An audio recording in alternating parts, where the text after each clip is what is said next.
नमस्कार। आज की कहानी लोहा खा गया घुन। यह एक हिंदी लोक कथा है। एक बार की बात है, दो व्यक्ति थे जिनका नाम था मामा और फूफा। मामा और फूफा दोनों व्यापार करते थे और दोनों व्यापार में सहभागी थे। मामा ने फूफा से कहा, फूफा, क्यों ना हम कोई ऐसी वस्तु खरीद लें जो जल्दी खराब ना हो और उसकी कीमत भी बढ़ती रहे।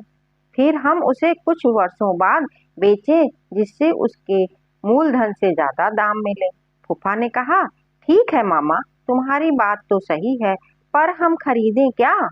उन्होंने आपस में राय मशवरा किया और लोहा खरीदने का निर्णय लिया।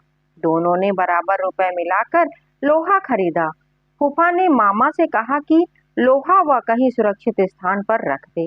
मामा ने लोहा अपने पास एक पुरानी कोठरी में रख लिया। कुछ दिन तो लोहा जस का तस रखा रहा, पर धीरे धीरे मामा के मन में लालच आ गया और मामा फूफा को बिना बताए लोहा बेचने लगा। काफी दिनों बाद फूफा मामा के पास गया और बोला, मामा, आज लोहे का भाव काफी बढ़ गया है, जल्दी से वह लोहा निकालो, हम इसे बेचकर आते हैं।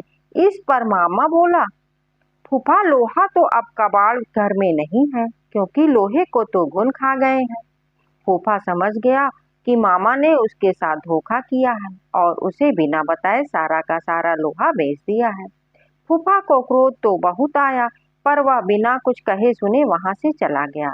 इस घटना के कुछ दिनों बाद फूफा मामा के पास आया और बोला, मामा, मैं एक बारात में जा रहा हूँ, बड़ा अच्छा इंतजाम है, अकेला हूँ, चाहो तो अपने लड़के को साथ भेज दो, उसकी भी मौज हो जाएगी और कल सुबह तक हम वापस भी आ जाएंगे।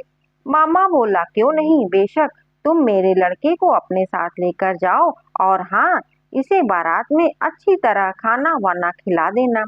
फूफा बोला, यह भी भला कोई कहने की बात है मामा, तुम निश्चिंत रहो।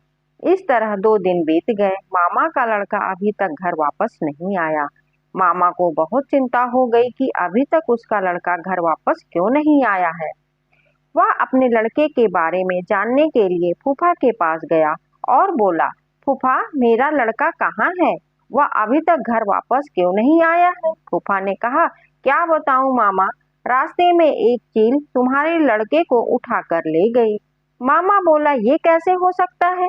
भला कोई चील 12 साल के लड़के को उठा कर ले जा सकती है? सीधी तरह मेरा लड़का मुझे वापस करो, नहीं तो मैं राजा भीम के पास जाऊंगा। फूफा बोला, ठीक है मामा, चलो राजा जी के पास चलें, अब वही न्याय करेंगे। मामला वहां के राजा भीम के सामने पहुंचा। राजा भीम ने सारी बात सुनी और आश्चर्यचकित होते हुए फूफा से कहा, देखो फूफा, तुम झूठ बोल रहे हो।